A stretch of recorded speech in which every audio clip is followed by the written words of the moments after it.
അല്ല, ഈ ഗസ്റ്റ് എന്ന് പറഞ്ഞ് മാത്രം ഈ ഇന്ത്യൻസ് അങ്ങോട്ട് ചത്തിച്ചാവുന്നത് എന്തിനാണ്? കുറച്ച് ഭംഗിയായിട്ട് ഡൈനിങ് ടേബിളൊക്കെ സെറ്റ് ചെയ്യാൻ നമുക്ക് അങ്ങോട്ട് സ്വയം ആസ്വദിക്കാനും കൂടെ വേണ്ടിയിട്ടൊക്കെ വെക്കാലോ ഇങ്ങനെയൊക്കെ. ആ, ദാറ്റ് ഇസ് റൈറ്റ് മാൻ.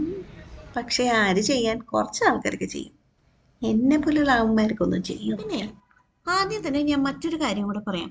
ഇത് ഈ ചൈനീസും കോണ്ടിനെന്റൽ ഡിഷ് മാത്രമൊക്കെ അങ്ങോട്ട് പ്രസന്റ് ചെയ്യാൻ വേണ്ടിയിട്ട് മാത്രമല്ല.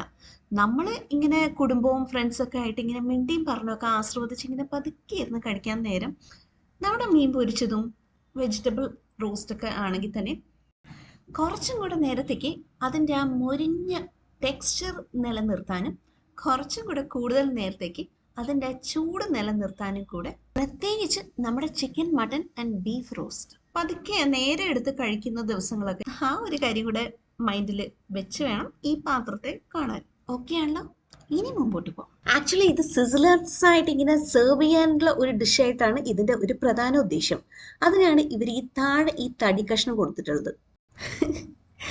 അവരെത്ര നല്ല റോയലായിട്ട് തോന്നാനാണ് ആ ഒരു തടി എന്നൊക്കെ പറഞ്ഞാൽ ഇത്ര ചീപ്പായിട്ട് തോന്നുന്നുണ്ടോ? അതിന്റെ മാനുഫാക്ചർ ഞാൻ പറയുന്ന കേൾക്കണ്ട പാവം. ഓക്കെ, എന്നാ പിന്നെ നമുക്ക് ഇച്ചിരി സ്റ്റൈലായിട്ട് വുഡൻ പീസ് എന്നൊക്കെ പറയാം. അതന്നെയല്ലേ ഇപ്പം മലയാളത്തിൽ പറഞ്ഞത്? ഓ, അതാണ് ഇംഗ്ലീഷിൽ പറയുമ്പോൾ പിന്നെ മറ്റു വേറെ ഒരു ഒരു ഒരു ഇത് അതന്നെ. എന്നാ ശരി, എന്തേലും ആവട്ടെ, പറ അങ്ങോട്ട്. ഓ കമോൺ, ജോക്സ് അപ്പാർട്ട്. ഇത് ഒരു സിസ്ലർ ഡിഷ് എന്നുള്ള കാര്യം നമുക്ക് ഏവരിക്കും തന്നെ അറിയാവുന്ന ഒരു കാര്യമാണല്ലോ. ഇത് നല്ലവണ്ണം തന്നെ അങ്ങോട്ട് അടുപ്പത്തിട്ട് അങ്ങോട്ട് ചൂടാക്കിയതിന് ശേഷം ഭക്ഷണം അതിന്റെ മേലെ വെച്ച് അങ്ങ് സെറ്റ് ചെയ്യാം. ബട്ടർ ആണെങ്കിലും മറ്റ് ഏതൊരു ഫാറ്റ് കണ്ടന്റ് ആണെങ്കിലും അതിന്റെ മേലെ അങ്ങോട്ട് ഒഴിച്ചു കൊടുക്കുമ്പോൾ കുറച്ചു നേരത്തേക്ക് നിലനിൽക്കുന്ന എന്ന് പറയുന്ന ആ ഒരു ശബ്ദവും അത് ക്രിയേറ്റ് ചെയ്യുന്ന ഒരു സ്മോക്കി അറ്റ്മോസ്ഫിയർ. അതോടൊപ്പം തന്നെ നമ്മൾ ഭക്ഷണം കഴിച്ച് തീരുന്ന നേരം വരയ്ക്കും ഒരുവിധം നല്ലൊരു ടെമ്പറേച്ചർ നിലനിർത്താനാണ് ഈ പാത്രം നിർമ്മിക്കാനുള്ള പ്രധാന ഉദ്ദേശം.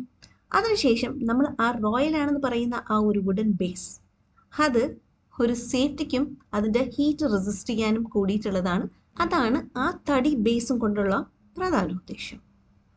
ഒരു സിസ്ലർ ഡിഷ് എന്ന് പറയുമ്പോൾ കുറച്ചും കൂടെ വലുതാണ് നല്ലത്. പക്ഷേ നല്ല ക്യൂട്ടായിട്ട് ഈ ഒരു സൈസിലും കൂടെ എൻ്റെ ടേബിളിൽ പ്രതിഷ്ഠിക്കാൻ എനിക്ക് ഒരെണ്ണം വേണം എന്നുള്ളവർക്ക് please you may go for it. ഇങ്ങനത്തെ പാത്രങ്ങൾ സൈസും ക്വാളിറ്റിയും വ്യത്യാസം വരുത്തിക്കൊണ്ട് 200 രൂപ മുതൽ മേളിലേക്ക് അങ്ങോട്ട് ഓൺലൈനിൽ അവിടെ ലഭ്യമാണ്. അങ്ങനെ നോക്കുമ്പോൾ ഇത് വില കുറച്ച് അധികം തന്നെയാണ്. പക്ഷേ ക്വാളിറ്റി വിൽ ഡെഫിനറ്റ്ലി മേക്ക് കുറച്ചൊക്കെ ഡിഫറൻസ് എന്ന് പറയാതിരിക്കാൻ വയ്യല്ലോ. അത് യാഥാർത്ഥ്യമാണ്. ഇത് ഞാൻ ബാംഗ്ലൂരിലാണ്. ബാംഗ്ലൂർ ഹെണ്ണൂർ കൊത്തനൂർ പോലീസ് സ്റ്റേഷന്റെ തൊട്ടടുത്തുള്ള ആംബറിലാണ് ഈ സംഗതി ഞാനിപ്പോൾ വീഡിയോ എടുത്തുകൊണ്ടിരിക്കുന്നത്. ഇനി ഇതിന്റെ വില അറിയണ്ടേ? 1340, 1340 രൂപയാണ് ഇതിന്റെ വില. സ്ക്വയർ, റെക്ടാങ്കിൾ, ഓവൽ ഷേപ്പ്, ഇത് മൂന്നിനും ഒരേ വിലയാട്ടോ. പ്രൊമോഷനൊന്നും അല്ലാട്ടാ.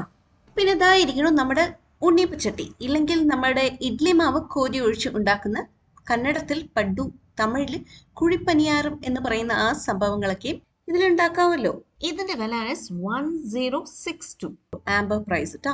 വീണ്ടും കാണാം നല്ലൊരു video. Until then, this is God's signing off.